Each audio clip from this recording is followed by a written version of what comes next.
Hello, everyone. Good evening. Yes, I am streaming during the Super Bowl. Sure, why not? I thought about not doing it, but I haven't streamed in the previous 2 weeks, and I figured I probably ought to get back at it. And besides, I'm not watching the game, so I have no real interest in it. So hopefully, I won't be the only one. We'll see. Anyway, back again, taking a look at some of the entertainment headlines in the past week, especially those that are sci-fi, fantasy, superhero related. I want to start by thanking those who tune in to the stream and those who will see it on a rewatch. While you're here, please do like the stream and also please do sub to the channel. Okay, what do we do? Okay, I guess I'll just go ahead and get started here. And the first thing I wanted to take a look at was apparently the plot or sort of plot synopsis for the Daredevil series has been put out online. And I was going to take a look at that. So, spoilers for Daredevil Born Again, if you don't want to be spoiled. But I'm going to go ahead and take a look at that. I have not read the article yet, so I don't know what exactly it's going to say. But this is from, what is this, Movie Web? Yeah. Okay, so Daredevil Born Again synopsis revealed offers details of the Disney Plus reboot. And I'm taking a look at it because I don't have Disney Plus, so I'm not going to be watching the thing. Okay. So what is this summary? Daredevil Born Again will see Matt Murdock and Wilson Fisk try to leave their alter egos behind to serve the people of New York. A new synopsis for the Disney upcoming reboot of Daredevil has been revealed, offering some insight into where the Marvel hero and his nemesis are. Uh, the Kingpin will find themselves when Daredevil Born Again lands on the streaming platform.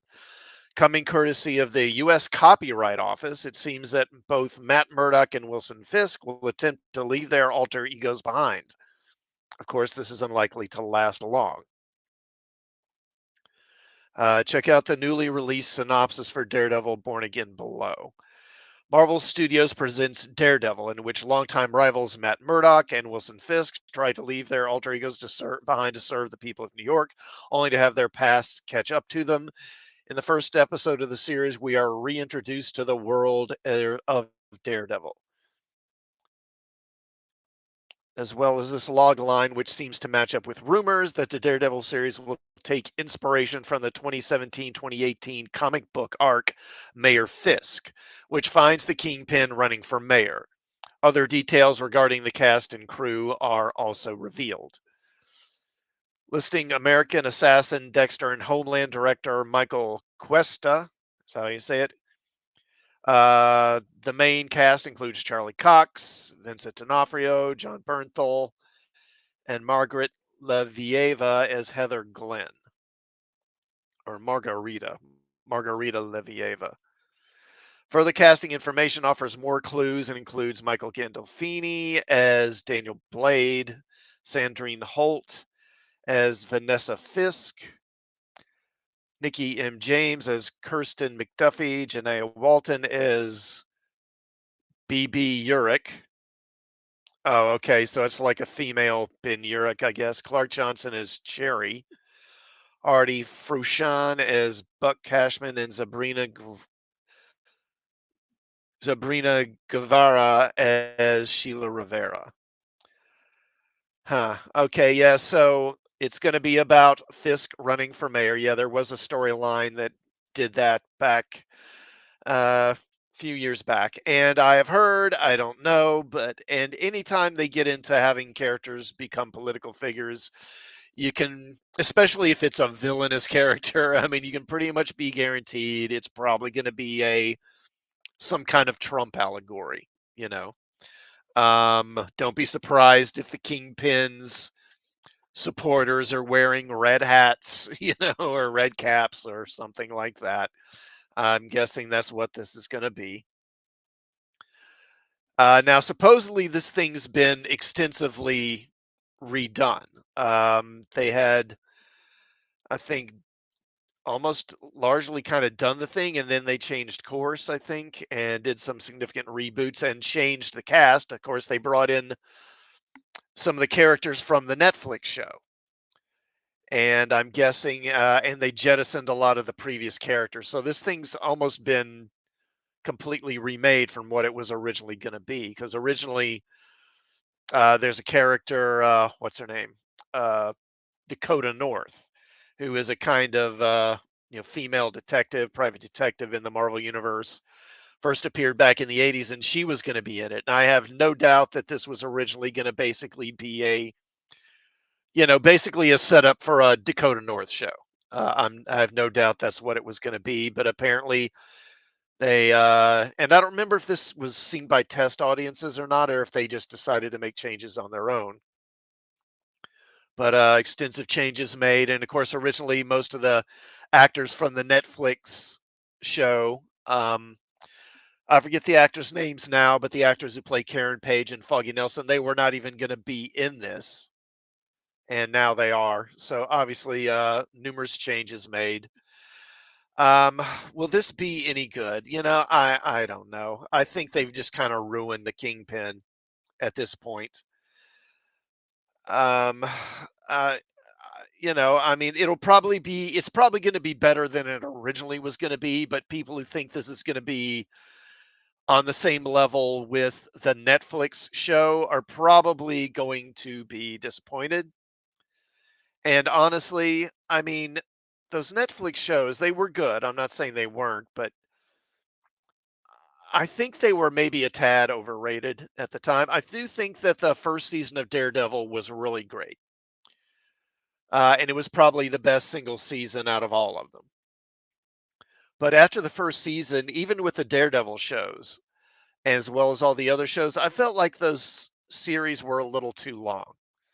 And I think I may have said this before on live streams, but I think that because most of those seasons were like 13 episodes, and I think that really most of them probably should have been 10 because it seemed like with all of them, just about, it would be really good for like the first 5, 6 episodes, maybe something like that. Then they just kind of in the middle of the season, it seemed like they'd hit this point where the series would just kind of tread water and there just wouldn't be much, the plot wouldn't be advancing much for a few episodes. And then around, the ninth, 10th episode, it would kind of pick up again and go towards the end.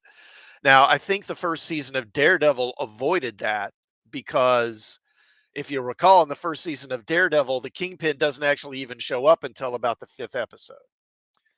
So it's like the first 5 episodes are really just a setup for that. And then once he shows up in the 5th episode, it really gets going. But even the second and third season of Daredevil, I felt, particularly the second one, I felt kind of had a kind of a dull patch there in the middle. I do hope it will be good, but I'm not holding out a lot of hope. Okay. And now also we have seen some images. Let me get rid of this of the costumes. So let me bring that up. And this is for costumes for Daredevil and for Bullseye, who's going to be in it. So let me bring this up. And this is, what is this? AS USA? I don't know. It's posted on MSN, but I think this is content from another site. Okay, Marvel Studios bets everything on red with Daredevil. These new images below show off the design of the new Daredevil suit that Marvel Studios has put together for its next series in detail. As you can see, it is an evolution of the Devil's previous outfits, both in Netflix and in the MCU, betting on an intense red color instead of the duller maroon tones or the gold details seen in She-Hulk. From what we can see in the different photos of Charlie Cox with his new outfit, we're getting a design that embraces more of the comic style, and that seems to leave aside the more realistic details seen in the Netflix design. Now, the suit is more homogeneous without so many layers or changes of materials and colors. The mask, for its part, abandons the more marked expressions and leaves us with a generally flatter surface. And sadly, there's no trace of any DD logo on the chest. Yeah, I noticed that. The same goes for the appearance of Bullseye, which doesn't show a target like in the comics, an essential element of the mythical villain. Be that as it may, it will still take us a while to see Daredevil Born Again on Disney Plus, probably between the end of 2024, first half of 2025. Yeah, there's no DD on the chest. That is disappointing. Also, it seems like it more kind of clearly looks like armor, I think. And, and the previous suit did have look like protective wear, but this seems more overtly like a layer of armor here on the chest. I do like the brighter red though. I don't know if I like the black on the helmet. I mean, in the other places it's fine, but I prefer the helmet to just be red. But you can't have everything. All right, now let's take a look at Bullseye. I don't think they have. I've got another image of the Bullseye helmet or Bullseye costume. Let me bring that up. Yeah, here it is. Come on. And this is actually drawn from X at the Twitter account Daredevil Updates. Full look at the new Bullseye suit for Daredevil Born Again. Uh, yeah. Yeah, not too thrilled with that, I gotta say. Uh some others have said, and I kind of agree, it looks more like some kind of a G.I. Joe type suit. Like he's some kind of Cobra soldier or something. Um yeah, just not good. I've seen some fan art where it's like they basically just took the Daredevil costume because of course he wore Daredevil's costume, in that third season of the Netflix show, and basically just kind of repainted it with Bullseye's colors, and with the bullseye on the helmet and everything, and took the horns off of the helmet. And I was like, yeah, they ought to just do that. That would be fine. But this is just, I mean, it's, I mean, it's like really Disney. I mean, this is what you can come up with. I mean, come on. And they probably would try and justify it as, well, we're trying to be more gritty and realistic or something like that. But come on. That's a lame excuse. I'm sorry. It's a lame excuse. Uh, uh, yeah, I think there's another one. So, yeah, that doesn't really look much better. So it looks like, so the chest, kind of like the torso is blue, the mask is blue, the pants and the sleeves are black.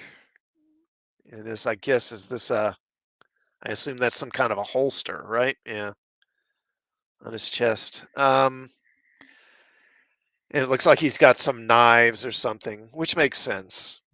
But yeah, overall, this is extremely underwhelming. And you would think with a multi-billion-dollar corporation, they could come up with something a little better than this. It just feels like very low effort, and just kind of like not really caring. But I don't know. Like I say, they basically did this, I think, kind of partially made the show, then stopped and went back and remade it. So, or are in the process of remaking it. So, I don't know. Maybe they felt like they didn't have the money. Oh well, you can't win them all. I mean, uh, yeah, just not feeling it. Not feeling it at all. Okay, so what are we going to look at next year? All right, here's another Marvel related thing. So it looks like we may be getting more Hulk in the MCU going forward. And this is from, what is this from Screen Rant? Disney's new Marvel update worsens a 16-year-long MCU character insult. A recent update from Disney surrounding the release schedule of the Marvel Cinematic Universe only worsens a 16-year-long character insult. Despite there being only one Marvel movie releasing in 2024, Deadpool 3, at least connected to the MCU, the consensus of the franchise post Avengers Endgame is that it has simply been oversaturated. Yeah. Too many projects have been produced, be it the extensive list of upcoming Marvel movies or the seemingly endless slate of MCU Disney Plus shows. This has caused a greater deal of divisiveness concerning the critical reaction to the MCU than was present in the Infinity Saga. In light of this, let me get rid of that. The Disney CEO Bob Iger announced a change in the way Marvel movies and TV shows will be released going forward.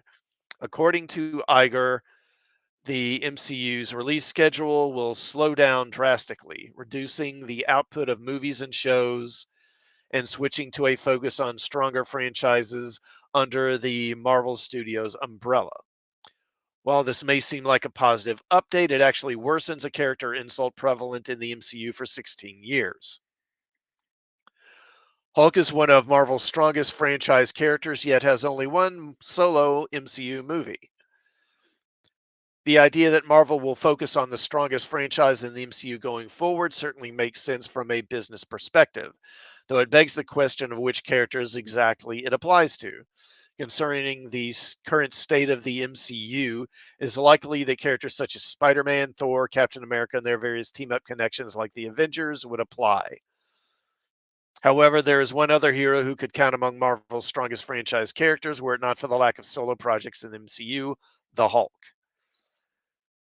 Not only is Bruce Banner slash the Hulk one of the more popular characters in the sprawling MCU, but he was one of the few Marvel superheroes who still held widespread iconicity before the MCU. Iconicity, is that a word? I'm not sure that's a word. Uh, the MCU began with characters like Thor, Captain America, and Iron Man, all of whom were not considered among Marvel Comics' most popular superheroes at the time. One character who was, however, is the Hulk. Despite this popularity, Hulk has only received one solo movie in the MCU's history thus far, 2008's The Incredible Hulk. And yes, that is true. Hulk really, after Spider Man, for a while after Spider Man, Hulk was really Marvel's most popular and certainly most recognized character. And that was probably because of the TV show back in the 70s and early 80s. That, of course, put the Hulk into everybody's living room. And so people certainly knew who the Hulk was, although that version of the Hulk had little connection to the comic book. You know, it was done with very little in the way of any other characters except for the Hulk himself. Kind of, and that was a common thing at the time for superhero shows. You know, they would option the superhero himself, but then there wouldn't be a whole lot else from the comics. You know, you might have a couple of supporting characters, but rarely would they actually use any villains. You know, from the comics, whether that was the Spider-Man show was the same way. Wonder Woman, I think she had a couple of villains. You know, I think she had, what is it, there's that female bad German. What was her name? Paula von Gunther, I think, who was an old Wonder Woman villain. I think she was in an episode. But other than that, they steered clear. And like I say, I think it was mainly a cost saving measure. As far as the Hulk not getting another movie, well, part of it is because, you know, the first Hulk movie was generally seen as something of a disappointment. It didn't make a whole lot. And also, there's the whole complication of Marvel Studios not outright owning the character. Because I think was it Universal? I think Universal Studios has at least partial ownership of the character.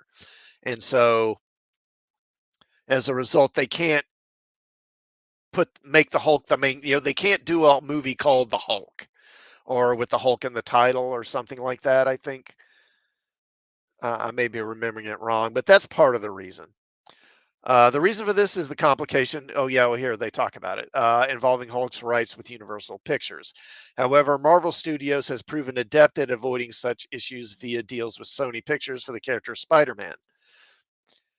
This makes the lack of Hulk solo movies in the MCU even worse, especially with Disney's new mandate in play. Committing to stronger franchises is a good idea, but it only sheds more light on the fact that a major Marvel franchise character from even before the MCU has been sidelined since 2008. Disney's new update likely means more Hulk and other MCU properties. While the solo Hulk movie is prevalent, while the solo Hulk movie issue is prevalent in the MCU, Disney's new update likely means the character will appear more in the future of the franchise. Since Avengers Endgame, excuse me, since Avengers Endgame, Hulk has only appeared in two live-action MCU Phase 4 or 5 properties, She-Hulk and Shang-Chi and The Legend of the Five Rings. Really, is that it? Yeah, I guess he was in that after credits. Yeah, that's right. But I mean, it wasn't really the Hulk, was it? I think it was just Mark Ruffalo as Banner. He wasn't even the Hulk. The former appearance was a brief guest starring role, while the latter was a post-credit scene cameo, proving how Hulk has fallen down the pecking order of MCU characters since 2019. Disney's new update will likely rectify this, pushing Hulk to a more central MCU character once again. As alluded to, Hulk is an incredibly popular Marvel character, both in terms of the MCU and the wider global recognition. If Disney insists that Marvel Studios begin pushing stronger franchises to the fore, it's likely Hulk will be one of the first characters to be thrown back in the spotlight. This will likely be done in the same way his character was handled in the latter stages of the Infinity Saga, with Hulk appearing in guest roles in other MCU properties.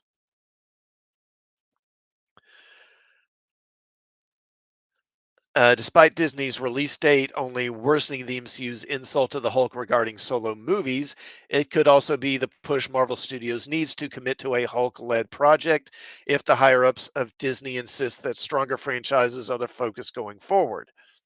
It would make sense for the creatives of Marvel Studios to push for a Hulk solo movie, as Marvel Studios did with Sony Pictures and Spider Man.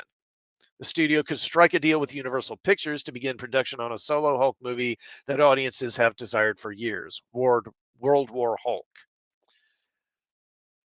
The World War Hulk storyline from Marvel Comics is one of the most popular, excuse me, I mean, one of the most popular in the character's history. For a this has led to a desire from many for a World War Hulk movie. Not only would this rectify the insult of Hulk being relegated to a side character, but it would bring back the more aggressive, angry nature of Hulk that has been missing from the MCU of late. If Disney truly wishes for stronger franchises to be at the forefront of the Marvel Cinematic Universe, the studio need look no further than the Incredible Hulk himself. Um, yeah, it makes you wonder how desperate they'll have to get before they'll try to do a Hulk movie.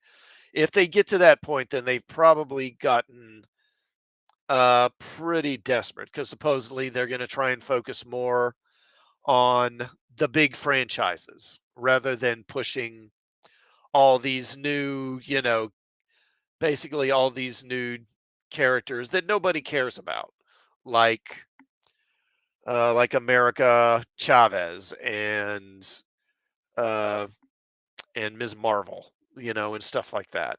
Who barely have a fan base, who barely anyone even knows or cares about. Even most comic fans don't care. So that would make sense. Of course, if the writing doesn't get better, I don't really think it's going to make that much of a difference. But I guess it's a step in the right direction.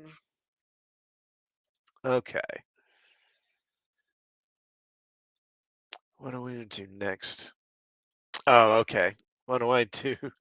Oh, look at this one. This is another Marvel related one.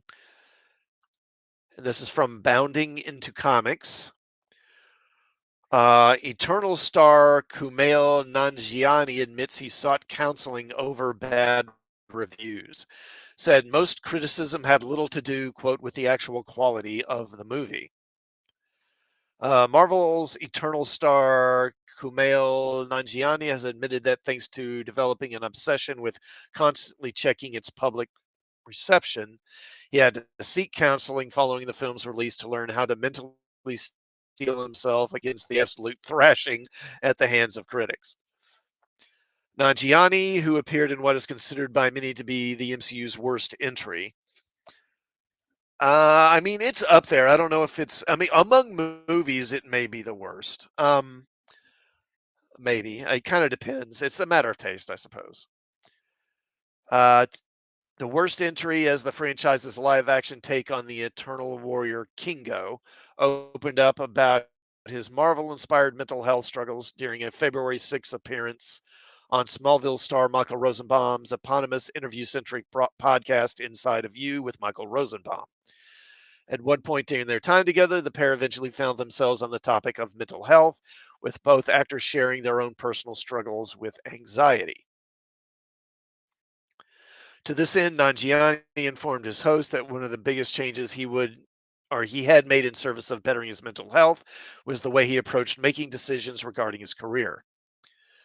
I was looking at like, okay, if I do this, this movie is going to come out in theaters, it's going to be a big hit, then I'll get more. I was always results based on my decision making for like those 3 years or so. I mean, aren't most people going to be that way? I mean, I don't think that's a big shock. I mean, most people are probably going to think along those same lines, aren't they? And then I realized, I did stuff that should have been a home run, then it wasn't. And providing an example of such career misses, Nanjiani unsurprisingly put a spotlight on his aforementioned Marvel debut, telling Rosenbaum, like Eternals, it was an Oscar winning director, one of the craziest cast. You had legends, you had Salma Hayek, you had Angelina Jolie, you had new people who were amazing. Brian Tyree Henry, Barry Keoghan, who have both been nominated for Oscars. I was like, this is going to be a slam dunk and it'll be great. It'll open all this stuff for me. Going into it was great for me because I was like, I need to have fun doing this movie, and so I just did. I was like, I understand this movie in my bones. I understand sci-fi. I understand like sci-fi epics, so I had the best time doing that movie.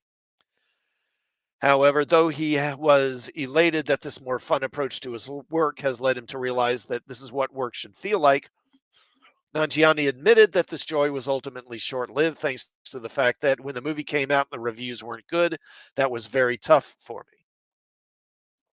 I realize that too much of how I'm evaluating what I want to do is based on the results of what other people think of it, said the actor. Following a brief detour onto the topic of both actors' respective relationships with Guardians of the Galaxy series star Dave Bautista, Nanjiani having struck up a good friendship with him during their time working together on Stuber.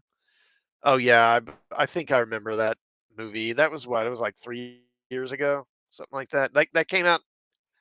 That was during the pandemic, wasn't it? I think it did. And Rosenbaum, having worked alongside the wrestler turned actor during his two guest appearances on Smallville, the show's eponymous.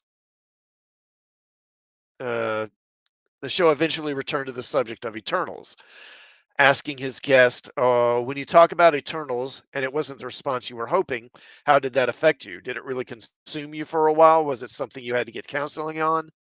Was it something where you took it to heart? Like, was it me?" In turn, Nanjiani asserted, "I knew it wasn't me. I think that there were a lot of things that went into it. I love that movie. I'm very proud of that movie." Uh, Come on, move. Okay. I'm proud of everyone's work in it, and I'm proud of my work in it. And I've seen that movie a bunch of times because it's like my kind of movie, and I don't watch stuff I'm in. A lot of stuff I'm in, I've never watched. It was really, really hard because Marvel thought that that movie was going to be like really, really well reviewed, and so they lifted the review embargo really early. And they also put in some fancy movie festivals, and they sent us on a big global tour promoting the movie right as the embargo was lifted. And so we had to like sort of travel the world while they thought we would be going on a wave of rave reviews, but it wasn't true. The reviews were really bad. Yeah, I can see how that would not be fun. I can see how that would kind of drag you down. Pressed by a shocked Rosenbaum for confirmation as to the fact that, quote, he was aware of the bad press while you were on tour, Nanjiani admitted, I was aware of it. I was too aware of it. I was reading every review. I was checking too much because this thing had become too much in my head. This is also right after the pandemic, so we're coming after this crazy thing. And I'm like, okay, this is going to be the coming out party. I worked so hard for this. I don't know. The Obi-Wan Kenobi actor opined. Was he an Obi-Wan Kenobi? I don't even remember that. I think there was some weird soup in the atmosphere for why that movie got slammed so much. And I think not very much of it has to do with the actual quality of the movie. It was really, really hard. However, rather than continue to stew on Marvel's then latest disaster, Nanjiani said he came to yet another poignant realization. And then I was like, this isn't fair to me. This isn't fair to my wife. I can't approach my work this way anymore. Something's got to change. So very intentionally, I did start counseling. I still talk to my therapist about that. He told the voice of Justice League Unlimited animated version of the Flat. Why don't you just say Rosenbaum? Emily says that, I do have trauma from it. Trauma from it. Emily and I just got dinner with someone else from that movie, and we were like, man, that was tough, wasn't it? And he's like, yeah, that was really tough. Trauma? Seriously? Winding down his thoughts on his disappointing Marvel ride, Nanjiani ultimately affirmed to Rosenbaum, I think we all went through something kind of similar. And this guy that I'm talking about, he's truly one of the best actors of our generation and has been nominated for an Oscar since then. So I realized I can't be so results based in my work anymore because I can't really control it. I can control my experience, he concluded. I can control how I am to the people around me. I can control what I learn from it. I can control how I work. I can't control what people are going to think of it. Yeah, well, I think that is a healthy approach to it. That is the approach to take. But I don't know, trauma from it, that seems a bit much, but oh well. Okay. All right. Why don't we okay. Next, why don't we talk a little Madam Web? Let's bring this up. And this is from the Western Journal. Since it was first announced, the buzz around Sony's upcoming Spider Man spinoff, Madam Web, hasn't been great. The film features a cast headlined by Dakota Johnson of the 50 Shades franchise and Sydney Sweeney of Euphoria, full of diverse women whose characters have all gained spider like powers. The general discourse around Madam Web, which is set to open on February 14th, has ranged from lackluster to downright ridicule. Well, according to box office projections, that sentiment will be reflected in the movie's box office opening, which is set to break all the wrong records with how low it's going to be. According to a deadline projection from January 25th, the film is set to make a meager 25 million in its first 6 days. In its first 6 days in its first week. Wow, okay. That's not even opening weekend. The only good things Deadline had to say about the film and its terrible projections were that one, it was tracking with audiences under 35 years old, and two, it is, quote, solid with diverse audiences. That would be the lowest audience for any movie set in Marvel and Sony's budding shared universe of Spider Man properties. As of now, Morbius holds the title for the lowest opening Sony Spider Man film. In its 3-day opening, the 2022 Jared Leto-led anti-superhero flick raked in over 39 million per Box Office Mojo. To put it another way, if Deadline's projections hold, in half the time, the critically and commercially panned Morbius will have made far more in box office profits. Suffice it to say, if those Madam Web projections hold, things aren't looking good. Worst opening of Sony Spider-Man universe isn't the only record Madam Web will set if estimations pan out. It will also be the worst opening of any Sony Marvel joint project. It's also one of the worst openings of any Marvel property since the rise of the superhero movie era began with 2008's Iron Man. In the 16 years since, the only movies based on Marvel properties to perform as poorly or worse were 2008's Punisher Warzone and 2020's The New Mutant, which came out amid the COVID pandemic. After Hollywood suffered a year of monumental flops, given this news, it looks like 2024 may very well follow the same pattern. Yeah. I mean, I've said this before, and it's not a huge, revelation that this movie's going to flop and it's going to flop hard. I don't know what they were thinking when they decided to make this movie. I mean, and I asked it before, who wants this? Who wanted this movie other than some people at Sony Studios who were hoping they could milk the Spider-Man franchise for some more money? I mean, nobody wanted this. And it's, well, F around and find out, as they say. Now, speaking of female led movies, of course, there was some significant news recently about DC. So let me bring that up. This is from Variety.com. Some of you may have heard actress Millie Alcock has been cast as a Supergirl. Finding Supergirl, a Superman legacy set, audition, costume tryout, and edgier heroine. When it came to casting the new Supergirl, DC Studios exec James Gunn went above and beyond before honing in on Millie Alcock to star in the upcoming film Supergirl Woman of Tomorrow.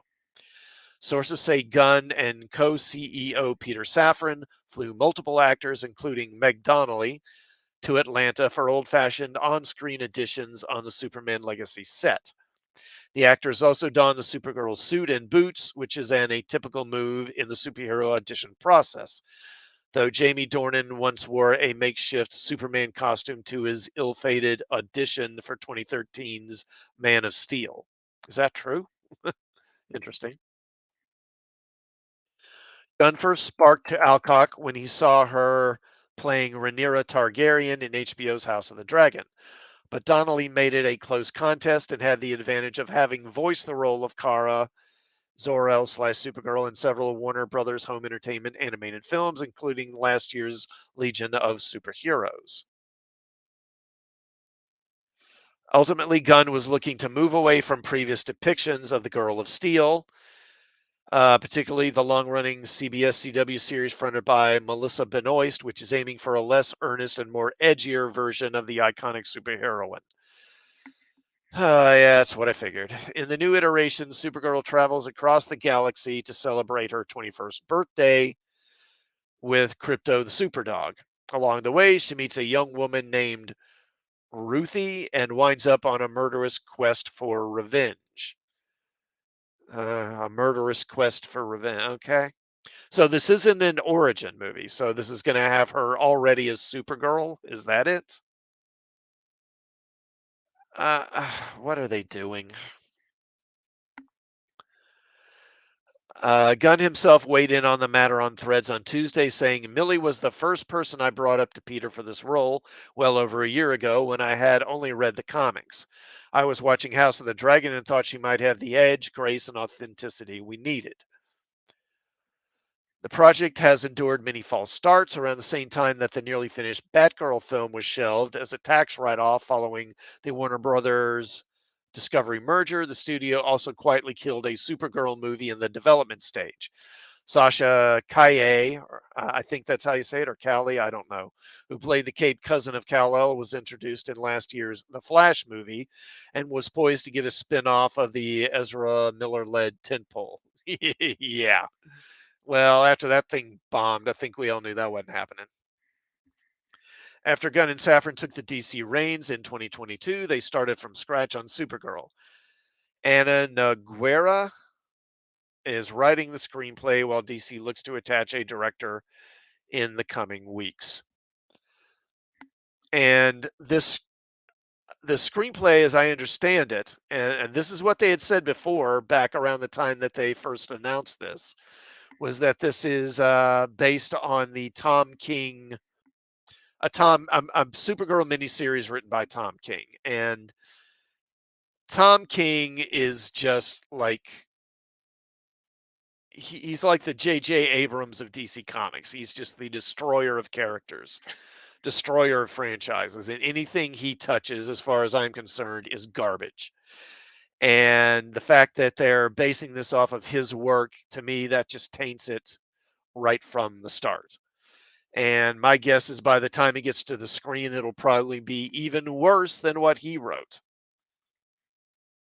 So I have zero hopes that this will be good. And also, and I've said this before, and I will stick by it. So it's interesting that they're having all these different guest characters appearing in the Superman movie, but Supergirl isn't one of them.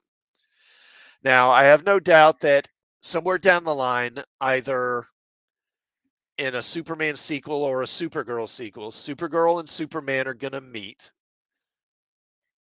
Superman and Supergirl are going to meet, and they're going to fight. And I'm going to predict it right now. Supergirl is going to kick the crap out of him, out of Superman. Now, she won't win the fight, because they won't fight to a conclusion.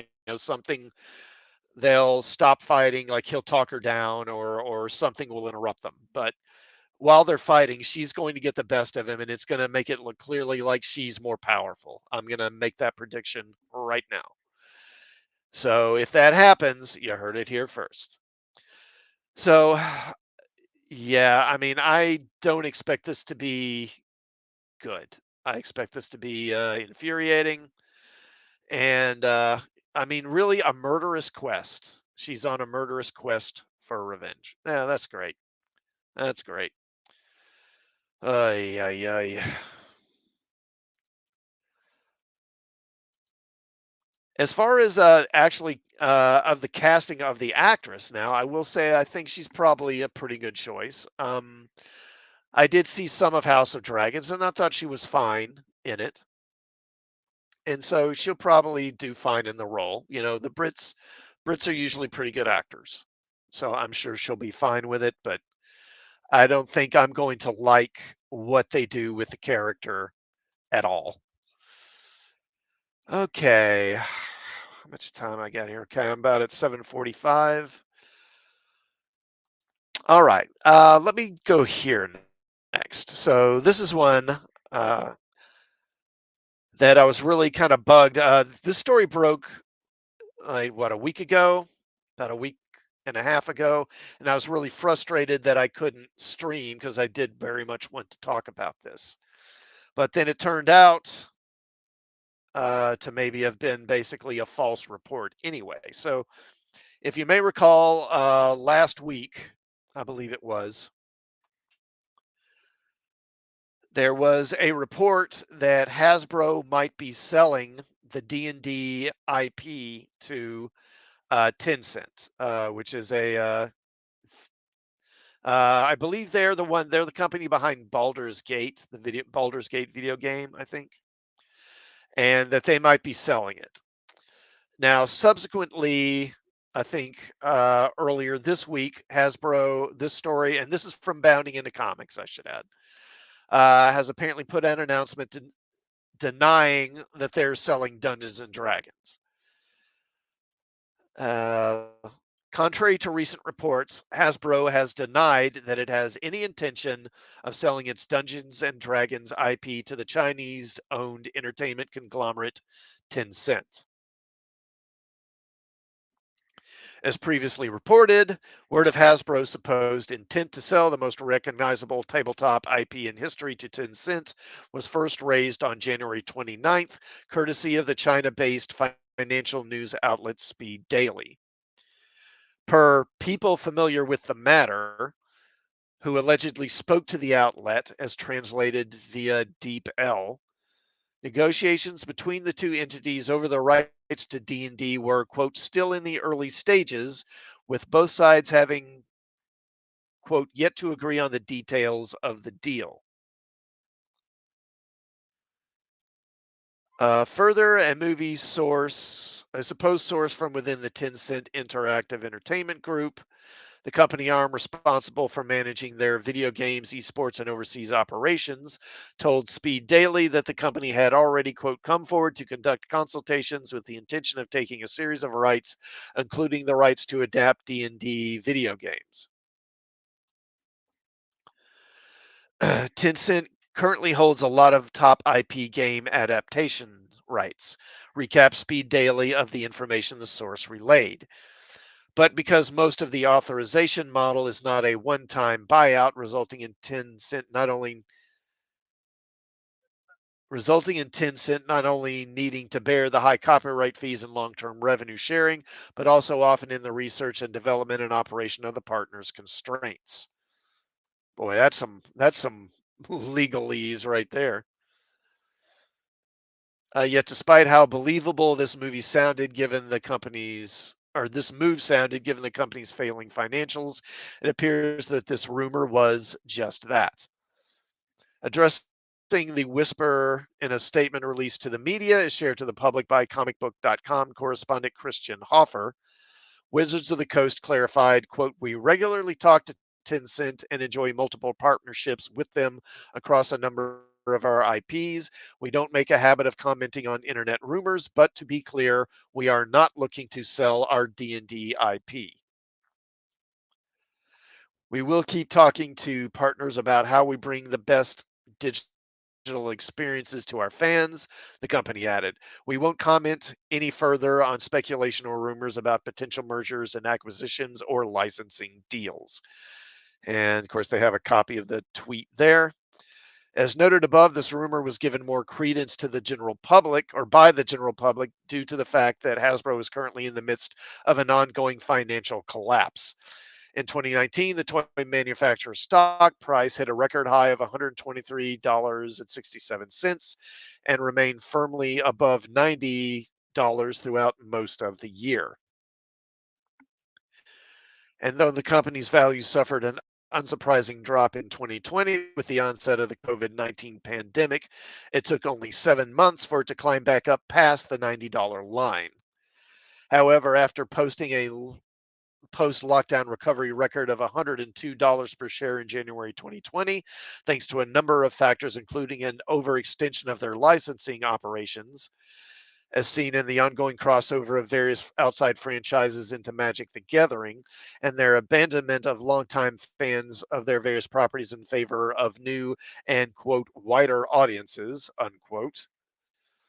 Hasbro stock now currently sits at the significantly reduced price of just $49.90.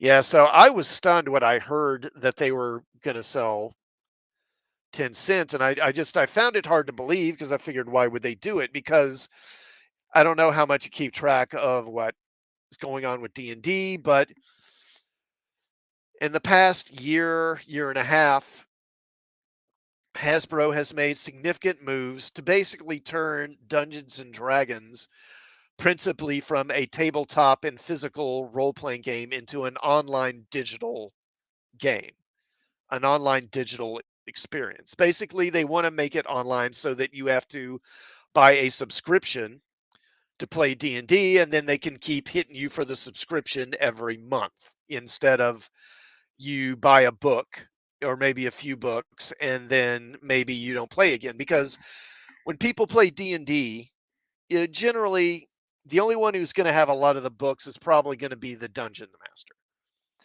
And most of the players, they might have a player's handbook, or maybe a couple other things, but they're not going to have that much. And people can share books. They can share books and they can share modules and stuff like that. And they want to be able to basically get more money out of their customers. They want to be able to get into your wallet more. They even, there's this quote from what's her name? I think it's Cynthia Williams, who at some business meeting or business summit or something, again, about maybe a year to year and a half ago, said that what'd she say? That Dungeons and Dragons was under monetized, and one of their main goals was to monetize it more, basically get more money out of their customers. And this is a big part of doing it. And they've invested, I mean, I don't know how many millions into developing this D&D Beyond online Dungeons and Dragons, digital version of the game, which I think is still kind of beta testing right now. I don't think it's been fully released yet.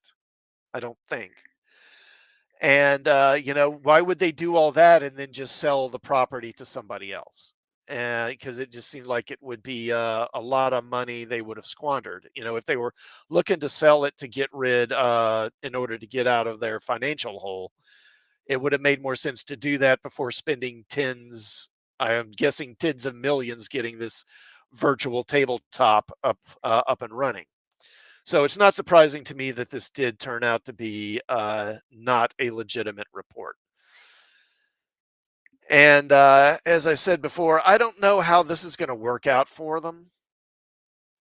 I do think that what it's going to do is cause, and this is something I've said in previous streams, it's going to cause a pretty significant divide, I think, between D&D fans, particularly between, older players like myself who grew up with the tabletop version, and more recent players who, particularly those who have gotten online, in I'd say the last maybe decade, particularly the last half decade with the pandemic when everyone was cooped up and couldn't go out and meet. And that's actually during that time, D&D saw significant growth.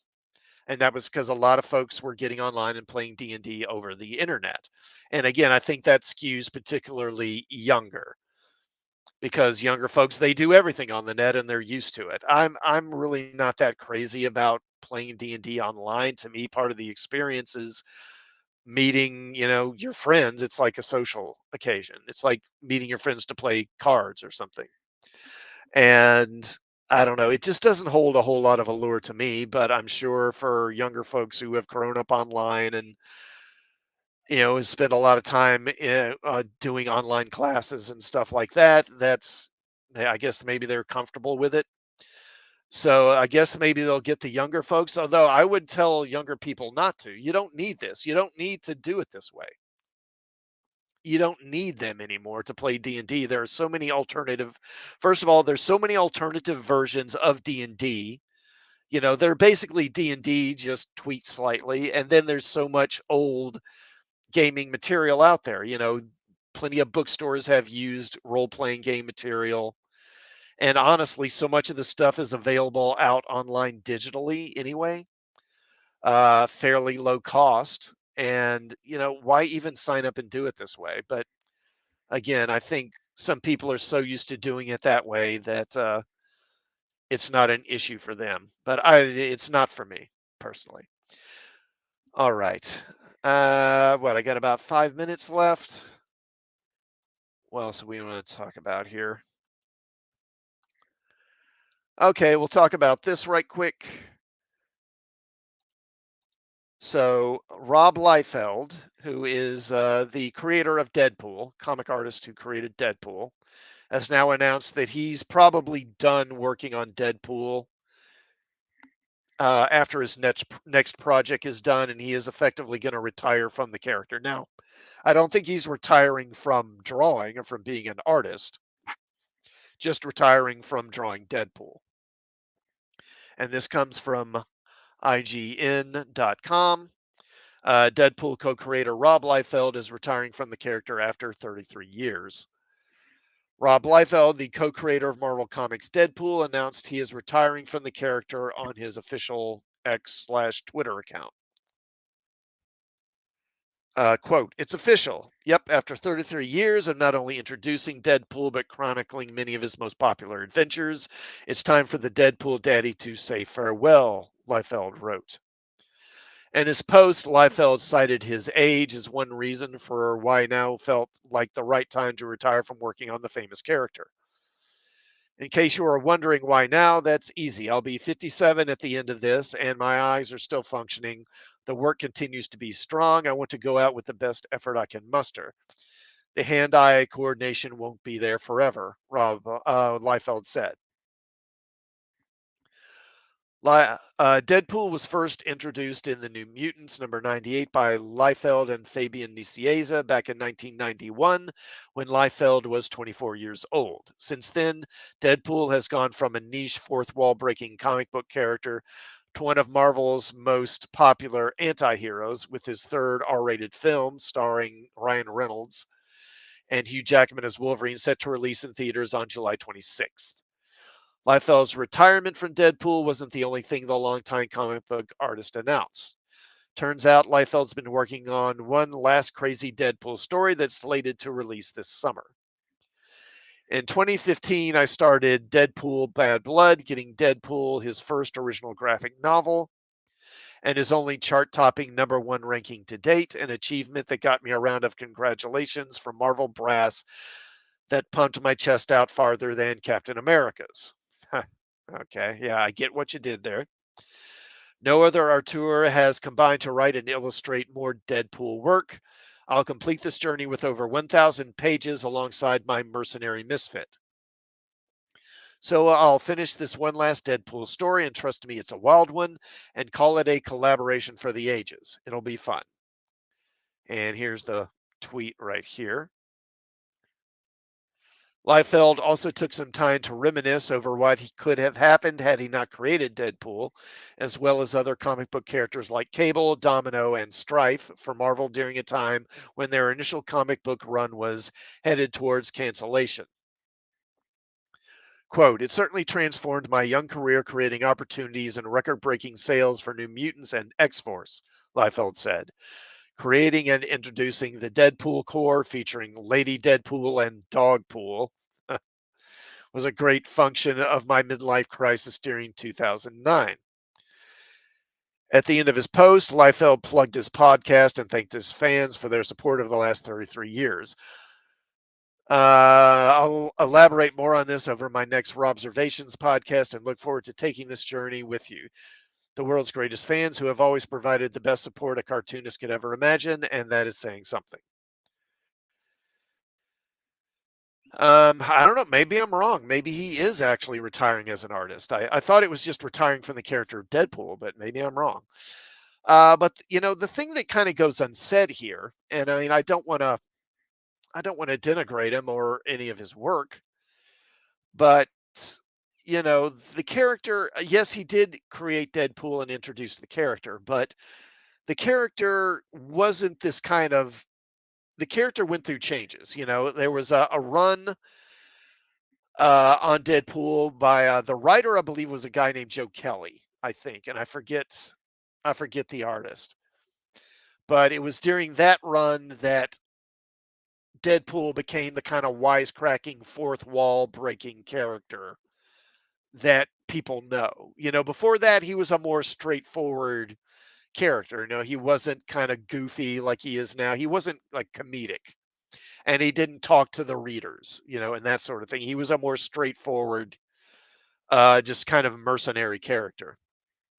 So while he did certainly create the original version of Deadpool, the version of Deadpool that's popular today isn't really quite that same character. I would compare it with, like, say, Lobo over at DC's another good example. Keith Giffen uh, and was it Mark Levitz or Paul Levitz? Paul Levitz was it? I think created Lobo originally in the earlier mid 80s. And then during the 90s, the character took off because at that point, some other people got the character and kind of revamped him and really kind of made him almost into a different character.